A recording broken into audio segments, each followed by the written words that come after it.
dua bocah di bawah umur. Ironisnya, pencabulan dilakukan oleh satu keluarga, yakni kakek, paman, dua kakak kandung, sepupu dan satu tetangganya.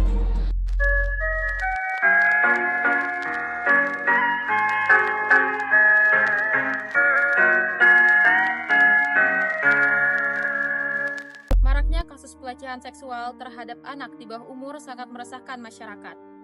Bagaimana tidak, anak yang merupakan generasi penerus bangsa dirusak di masa-masa pertumbuhannya. Hal ini menunjukkan bahwa anak-anak belum mendapat perlindungan atas keamanan dalam kehidupannya sehari-hari. Pelecehan seksual terhadap anak adalah suatu bentuk penyiksaan anak, di mana orang dewasa atau remaja yang lebih tua menggunakan anak untuk rangsangan seksual. Orang tua perlu melakukan pengawasan yang sangat ketat terhadap anak di zaman sekarang. Banyak kesempatan dilakukannya kekerasan terhadap anak. Orang tua wajib memberikan hak anak seperti hak mendapatkan pendidikan, perlindungan, tempat tinggal, kasih sayang sebagaimana seharusnya diberikan oleh orang tua dan keluarganya agar anak tidak mudah terpengaruh dan tetap dalam pengawasan. Kekerasan seksual pada anak sering terjadi akibat kurangnya pengawasan orang tua. Pendidikan seksual perlu diberikan kepada anak dengan pengetahuan-pengetahuan tentang seks yang sewajarnya diberikan kepada anak. Tujuannya agar anak mengetahui batasan-batasan dan akibat-akibat dari pengetahuan seks tersebut. Baik, untuk mengetahui sebab kekerasan seksual pada anak, kita bisa merujuk pada teorinya Sigmund Freud. Ia merupakan seorang psikoanalisa dan teorinya yang paling terkenal adalah teori mengenai alam bawah sadar.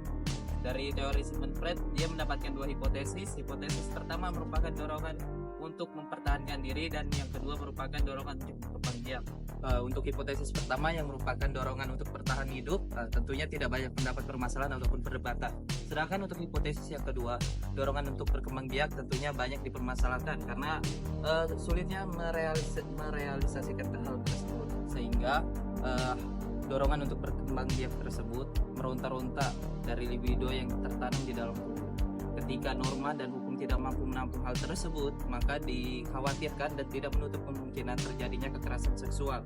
Dan anak-anak dan wanita yang lemah menjadi sasaran yang empuk untuk hal itu. Secara khusus, Indonesia memiliki undang-undang tersendiri mengenai perlindungan terhadap anak, yaitu Undang-Undang Nomor 23 Tahun 2004 tentang Perlindungan Anak. Dalam pasal 81 dan 82, Undang-undang tentang perlindungan anak ini diatur bahwa pelaku pelecehan seksual terhadap anak dipidana penjara maksimal 15 tahun. Bentuk-bentuk pelecehan seksual anak sebenarnya beragam, seperti meminta atau menekan seorang anak untuk melakukan hubungan seksual, memberikan paparan yang tidak senonoh dari alat kelamin anak, atau menampilkan pornografi pada anak. Melakukan hubungan seksual dengan anak, kontak fisik dengan alat kelamin anak, dan melihat alat kelamin anak tanpa kontak fisik di luar tindakan medis. Pelecehan seksual terhadap anak memiliki dampak yang luar biasa. Pertama, dampak psikologis korban kekerasan dan pelecehan seksual akan mengalami trauma yang mendalam. Selain itu, stres yang dialami korban dapat mengganggu fungsi dan perkembangan otaknya. Kedua, dampak fiksi. Kekerasan dan pelecehan seksual pada anak merupakan faktor utama penularan penyakit menular seksual.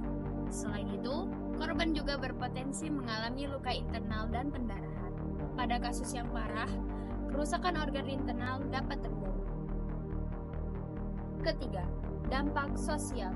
Korban kekerasan dan pelecehan seksual sering dikucilkan dalam kehidupan sosial. Hal yang seharusnya dihindari karena korban pastinya butuh motivasi dan dukungan moral untuk bangkit lagi menjalani kehidupannya. Salah satu penyebab utama semakin tingginya kasus-kasus pelecehan seksual terhadap anak adalah semakin mudahnya akses pornografi di dunia maya, dengan situs yang sengaja ditawarkan dan disajikan kepada siapa saja dan di mana saja.